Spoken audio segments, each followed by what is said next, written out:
ನಮಸ್ತೆ ಎಲ್ರಿಗೂ. ಇವತ್ತು ಅಂಗಡಿಗಳಲ್ಲಿ ಸಿಗುವಂಥ ರೆಡಿಮೇಡ್ ಬೇಸನ್ ಲಾಡು ಮನೆಯಲ್ಲೇ ಈಸಿಯಾಗಿ ಅತಿ ಕಡಿಮೆ ತುಪ್ಪ ಬಳಸಿ ಹೇಗೆ ಮಾಡೋದಂತ ನೋಡೋಣ.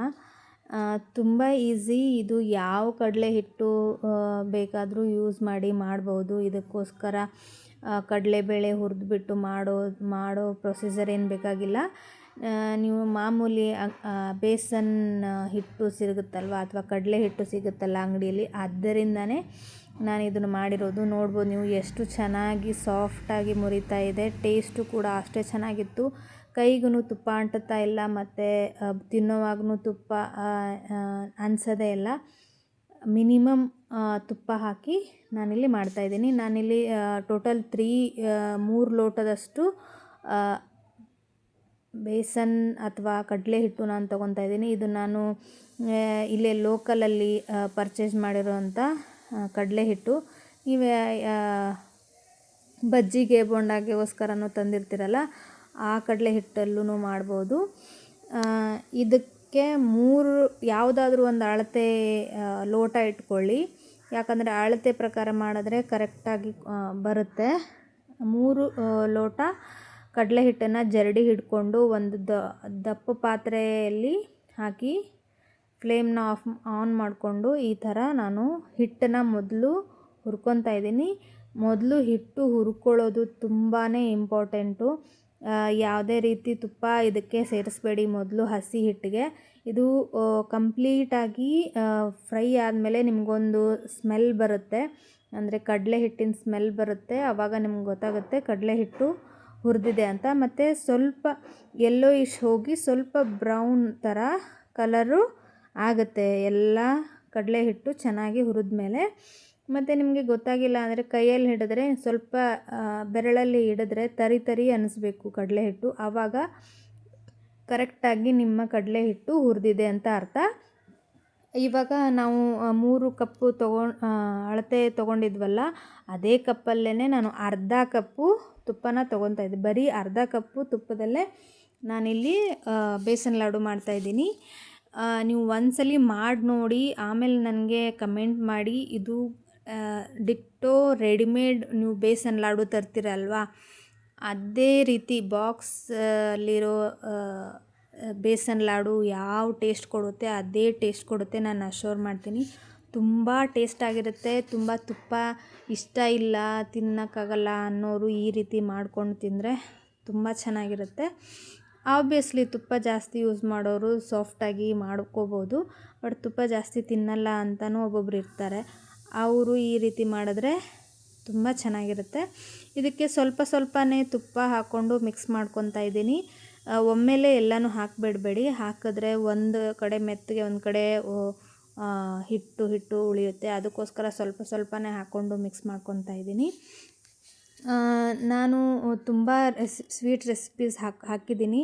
ಪ್ಲೇ ಲಿಸ್ಟು ಇದರಲ್ಲಿ ನಾನು ಡಿಸ್ಕ್ರಿಪ್ಷನಲ್ಲಿ ಹಾಕಿರ್ತೀನಿ ಸ್ವೀಟ್ದು, ನೀವು ಅಲ್ಲಿ ನೋಡ್ಕೋಬೋದು. ಬಾಲುಶಾಹಿ ಆಗಲಿ, ಆಮೇಲೆ ಬೇರೆ ಲಾಡು ಆಗಲಿ, ಎಲ್ಲ ರೆಸಿಪೀಸ್ ಹಾಕಿದ್ದೀನಿ. ನೀವು ನೋಡಿಲ್ಲ ಅಂದರೆ ಚೆಕ್ ಮಾಡ್ಬೋದು.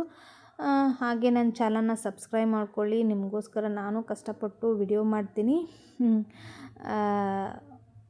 ಚಾನಲ್ನ ಸಬ್ಸ್ಕ್ರೈಬ್ ಮಾಡಿಕೊಂಡ್ರೆ ನನಗೂ ಒಂದು ಖುಷಿ ಆಗುತ್ತೆ. ನೋಡ್ಬೋದು ಇವಾಗ ಎಲ್ಲ ತುಪ್ಪನ ನಾವು ಯೂಸ್ ಮಾಡಿ ಮಿಕ್ಸ್ ಮಾಡ್ಕೊಂಡಿದ್ದೀವಿ. ನೋಡ್ಬೋದು ಎಷ್ಟು ಸಾಫ್ಟಾಗಿದೆ ನಮ್ಮ ಹಿಟ್ಟು. ನೀವು ನೋಡ್ತಾ ಇರ್ಬೋದು, ಇದು ಕರೆಕ್ಟ್ ಕ್ವಾಂಟಿಟಿಲಿ ಬಂದಿದೆ. ಇವಾಗ ಅದೇ ಪಾತ್ರೆನ ಸ್ವಲ್ಪ ಫ್ಲೇಮ್ನ ಆಫ್ ಮಾಡಿಬಿಟ್ಟು ಬೇರೆ ಕಡೆ ಇಟ್ಕೊಳ್ಳಿ. ಅದೇ ಒಲೆ ಮೇಲೇ ಆರಕ್ಕೆ ಬಿಡಬೇಡಿ.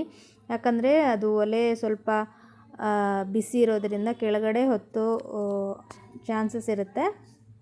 ಬೇರೆ ಕಡೆ ಪ್ಲೇಸ್ ಮಾಡಿ. ಇವಾಗ ನಾವು ತುಪ್ಪದಲ್ಲಿ ಹಿಟ್ಟು ಮತ್ತು ತುಪ್ಪ ತೊಗೊಂಡಿದ್ವಲ್ಲ, ಅದೇ ಲೋಟದ ಅಳತೆ ಪ್ರಕಾರ 2 ಲೋಟ ಶುಗರ್ ಪೌಡ್ರ್ ಗ್ರೈಂಡ್ ಮಾಡಿ ನಾನು ಹಾಕ್ಕೊತಾ ಇದ್ದೀನಿ. ನೀವು ಗ್ರೈಂಡ್ ಮಾಡಿರೋ ಶುಗರ್ನ ಬಳಸಬೇಡಿ. ಆ್ಯಕ್ಚುಲಿ ಇಲ್ಲ ಗ್ರೈಂಡ್ ಮಾಡಿರೋದಿದೆ ತುಂಬ ಅಂತಂದರೆ ಅದಕ್ಕೊಂದ್ಸಲಿ ಜರಡಿ ಹಿಡಿದು ಸೇರಿಸ್ಕೋಬೋದು. ಇಲ್ಲ ಅಂದರೆ ನೀವು ಅವಾಗೇ ಮಿಕ್ಸರಲ್ಲಿ ಹಾಕ್ಕೊಂಡಿರೋ ಸಕ್ಕರೆ ಯೂಸ್ ಮಾಡಿದ್ರೆ ತುಂಬ ಗಂಟುಗಳಿರಲ್ಲ, ತುಂಬ ಬೇಗನೆ ಅದರಲ್ಲಿ ಹೊಂದ್ಕೊಳ್ಳುತ್ತೆ ಅಂತ ಅಷ್ಟೇ. ನೋಡ್ಬೋದು. ಇವಾಗ ಸ್ವಲ್ಪ ಸ್ವಲ್ಪನೇ ಶುಗರ್ ಮಿಕ್ಸ್ ಮಾಡಿಕೊಂಡು ನಾನಿಲ್ಲಿ ಮಿಕ್ಸ್ ಮಾಡ್ತಾಯಿದ್ದೀನಿ. ಹೀಗೆ ಮಧ್ಯ ಮಧ್ಯ ಒಂದೊಂದು ಸಣ್ಣ ಸಣ್ಣದಾಗಿರೋ ಶುಗರ್ದ ಗಟ್ಟಿ ಅಂದರೆ ಕಾಳುಗಳು ಬರೋ ಥರ ಕಾಣಿಸ್ತಾ ಇದೆ ಅಂದ್ಕೊತೀನಿ ನಿಮಗೆ. ಆ ಥರ ಇದ್ದರೆ ಆಮೇಲೆ ಸ್ವಲ್ಪ ಬಿಸಿ ಆರಿದ್ಮೇಲೆ ಕೈಯಿಂದ ಹೊಡ್ಕೊಳ್ಳೋಣ. ನಿಮಗೆ ಎಷ್ಟು ಸಾಧ್ಯ ಆಗುತ್ತೆ ಅಷ್ಟು ಸ್ಪೂನಿಂದನೇ ಇದರಲ್ಲಿ ಸೇರಿಸ್ಕೊಳ್ಳಿ. ಯಾಕಂದರೆ ಇದು ಬಿಸಿ ಇರುತ್ತೆ, ಕೈಯಿಂದ ಮುಟ್ಟಿದ್ರೆ ಕೈ ಸುಟ್ಟೋಗುತ್ತೆ. ನಾನು ನೋಡೋಕ್ಕೆ ಹೋಗಿ ಕೈ ಹಾಕಿದ್ದೆ, ಸ್ವಲ್ಪ ಬಿಸಿ ಜಾಸ್ತಿನೇ ತಾಗ್ತು. ಇವಾಗ ಎಲ್ಲ ಮಿಕ್ಸ್ ಆಗಿದೆ, ಶುಗರ್ ಎಲ್ಲ ಇದರಲ್ಲಿ ಮಿಕ್ಸ್ ಆಗಿದೆ. ಸ್ವಲ್ಪ ಹಿಡಿಯೋವಷ್ಟು ಬಿಸಿ ಇದೆ ಇವಾಗ ಹಿಟ್ಟು. ಅದಕ್ಕೆ ಕೈಯಿಂದ ನಾನಿವಾಗ ಮಿಕ್ಸ್ ಮಾಡ್ಕೊತಾ ಇದ್ದೀನಿ. ಇವಾಗ ಸಕ್ಕರೆ ಉಂಡೆಗಳೇನಾದರೂ ಇದ್ದರೆ ಅದನ್ನು ಆರಾಮಾಗಿ ಹೊಡ್ಕೊಬೋದು. ನೋಡ್ಬೋದು ನಮ್ಮ ಕರೆಕ್ಟಾಗಿ ನಮ್ಮ ಹಿಟ್ಟು ರೆಡಿಯಾಗಿದೆ. ಇವಾಗ ಒಂದು ಅಗಲವಾದ ಪಾತ್ರೆಯಲ್ಲಿ ಈ ರೀತಿ ಹಾಕ್ಕೊಂಡು ಚೆನ್ನಾಗಿ ಇದು ಮಿಕ್ಸ್ ಮಾಡ್ಕೋಬೇಕು. ಈ ರೀತಿ ನೋಡ್ತಿರ್ಬೋದು ನೀವು ವಿಡಿಯೋದಲ್ಲಿ. ಈ ರೀತಿ ಚೆನ್ನಾಗಿ ಮಿಕ್ಸ್ ಮಾಡೋದ್ರಿಂದ ಶುಗರ್ನು ಎಲ್ಲ ಕಡೆ ಸ್ಪ್ರೆಡ್ ಆಗುತ್ತೆ ಮತ್ತು ತುಪ್ಪ ಮತ್ತು ಸಕ್ಕರೆ ಅದ್ರ ಜೊತೆ ಚೆನ್ನಾಗಿ ಮಿಕ್ಸ್ ಆಗುತ್ತೆ. ಈ ಪ್ರೊಸೆಸ್ಸು ತುಂಬ ಇಂಪಾರ್ಟೆಂಟು. ನೋಡ್ಬೋದು ನಮ್ಮ ಉಂಡೆ ಲಡ್ಡು ಏನಾದರೂ ಹೇಳ್ಬೋದು, ಎಷ್ಟು ಚೆನ್ನಾಗಿ ರೆಡಿ ಆಗ್ತಾಯಿದೆ ನೋಡ್ಬೋದು. ಅದಕ್ಕೆ ಇನ್ನೊಂದು ಸ್ವಲ್ಪ ನಾನು ಸ್ವಲ್ಪ ಚೆನ್ನಾಗಿ ಮಿದೋಣ ಅಂದ್ಕೊಂಡು ಕೆಳಗಡೆ ಕೂತ್ಕೊಂಡು ಮಾಡ್ತಾಯಿದ್ದೀನಿ. ಒಂದು 2 ನಿಮಿಷ ಚೆನ್ನಾಗಿ ಮಿದ್ರೆ ನಿಮಗೆ ಉಂಡೆಗಳು ಸಖತ್ತಾಗಿ ಬರುತ್ತೆ. ಯಾವುದೇ ರೀತಿ ಅಂಟಂಟು ಆಮೇಲೆ ತಿನ್ನೋವಾಗ ಅಂಗಳಕ್ಕೆ ಹತ್ಕೊಳ್ಳುತ್ತೆ ಅಂತಲೇ ಒಬ್ಬೊಬ್ಬರು ಬೇಸನ್ ಲಾಡು ತಿನ್ನಲ್ಲ.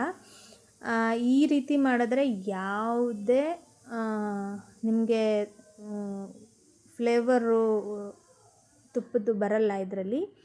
ನೋಡ್ಬೋದು ನೀವು.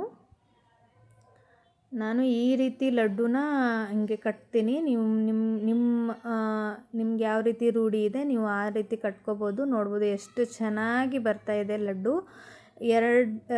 ಒಂದು 5ರಿಂದ 10 ಸೆಕೆಂಡಲ್ಲೇ ಒಂದು ಲಡ್ಡುನ ಕಟ್ತಾಯಿದ್ದೀನಿ ನಾನು. ತುಂಬ ಸುಲಭವಾಗಿ ಬರ್ತಾಯಿದೆ.